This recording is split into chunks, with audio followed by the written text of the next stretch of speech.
কখনো কি এমন হয়েছে চারপাশে সবাই আছে কিন্তু মনে হচ্ছে তুমি একা? হাসছো বাইরে কিন্তু ভেতরে কাঁদছো। কেউ বোঝে না তোমার কষ্ট। কাউকে বললেও তারা বলে সব ঠিক হয়ে যাবে, কিন্তু তুমি জানো সব ঠিক হচ্ছে না। ঠিক তখন একটা জায়গা আছে, একটা চেহারা না দেখে ভালোবাসা আছে, একটা কণ্ঠস্বর নেই কিন্তু শান্তি আছে। তিনি হলেন আল্লাহ। তিনি শুনেন যখন কেউ শোনে না, তিনি দেখেন যখন কেউ খেয়ালও করে না, আর সবচেয়ে বড় কথা, তিনি থাকেন যখন সবাই ছেড়ে যায়। তাই দেরি করো না, তুমি কাঁদো, সেজদায় পড়ে যাও, বলো ইয়া আল্লাহ আমি ক্লান্ত। তিনি জানেন তুমি কেন কাঁদছো, এবং তিনি জানেন তুমি ঠিক কোন সময়টায় আর পারছো না।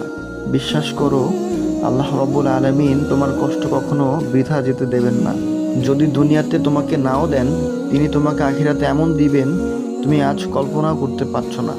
এই জীবন খুব ছোট, কিন্তু আল্লাহর সাথে সম্পর্ক খুব বড়। তাকে একবার ডাকো হৃদয় দিয়ে, দেখবে তিনি কখনোই দেরি করেন না উত্তর দিতে। যদি এই ভিডিওটি তোমার মন ছুঁয়ে থাকে, তাহলে শেয়ার করো এমন কাউকে যে এখন একা, ভেঙে পড়েছে। হয়তো আল্লাহ তার উত্তর তোমার মাধ্যমেই পাঠাবেন। ঈমান ও প্রেম, হৃদয়ের ডাক, জান্নাতের পথে।